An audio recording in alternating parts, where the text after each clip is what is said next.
ടുനെറ്റ്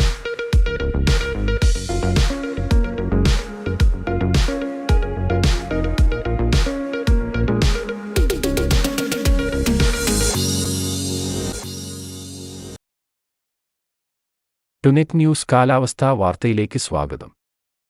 സംസ്ഥാനത്ത് തിങ്കളാഴ്ച മുതൽ വിവിധ ജില്ലകളിൽ മഴയ്ക്ക് സാധ്യതയുള്ളതായി കേന്ദ്ര കാലാവസ്ഥാ നിരീക്ഷണ വിഭാഗം. ദിവസങ്ങളായി വരണ്ട കാലാവസ്ഥ തുടരുന്നതിനിടെയാണ് വീണ്ടും മഴസാധ്യത രൂപപ്പെടുന്നത്. പ്രധാനമായും മധ്യ തെക്കൻ കേരളത്തിലാണ് മഴയ്ക്ക് സാധ്യത. ചൊവ്വാഴ്ച കൂടുതൽ ജില്ലകളിൽ സാധ്യത പ്രവചിക്കുന്നുണ്ട്. നിലവിൽ തിങ്കളാഴ്ച തിരുവനന്തപുരം, കൊല്ലം, പത്തനംതിട്ട, ഇടുക്കി ജില്ലകളിലും ചൊവ്വാഴ്ച തിരുവനന്തപുരം മുതൽ എറണാകുളം വരെയുള്ള 7 ജില്ലയിലും മഴസാധ്യതയുണ്ടെന്നാണ് കേന്ദ്ര കാലാവസ്ഥാ നിരീക്ഷണ വിഭാഗം അറിയിച്ചിരിക്കുന്നത്.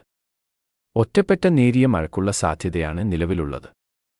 ബംഗാൾ ഉൾക്കടലിൽ രൂപപ്പെടുന്ന സിസ്റ്റം കാരണമാണ് സംസ്ഥാനത്ത് മഴയെത്തുക. മഴയ്ക്കൊപ്പം ചിലയിടങ്ങളിൽ ഇടിമിന്നലിനുള്ള സാധ്യതയുള്ളതിനാൽ ഇക്കാര്യത്തിൽ ജാഗ്രത പുലർത്തണം. അതേസമയം സംസ്ഥാനത്ത് രാത്രിയും പുലർച്ചെയുമുള്ള തണുപ്പ് വരും ദിവസങ്ങളിലും തുടരും. നിലവിൽ സംസ്ഥാനത്ത് പൊതുവെ കഴിഞ്ഞ ദിവസങ്ങളെ അപേക്ഷിച്ച് തണുപ്പിൽ അല്പം കുറവ് വന്നിട്ടുണ്ട്. ഇനി മഴസാധ്യത രൂപപ്പെടുന്ന സാഹചര്യത്തിൽ ഒന്നുകൂടി കുറവ് വരാനുള്ള സാധ്യതയുണ്ട്. കാലാവസ്ഥാ വാർത്തകൾ കൃത്യമായി ലഭിക്കാൻ ചാനൽ സബ്സ്ക്രൈബ് ചെയ്യുക. നന്ദി.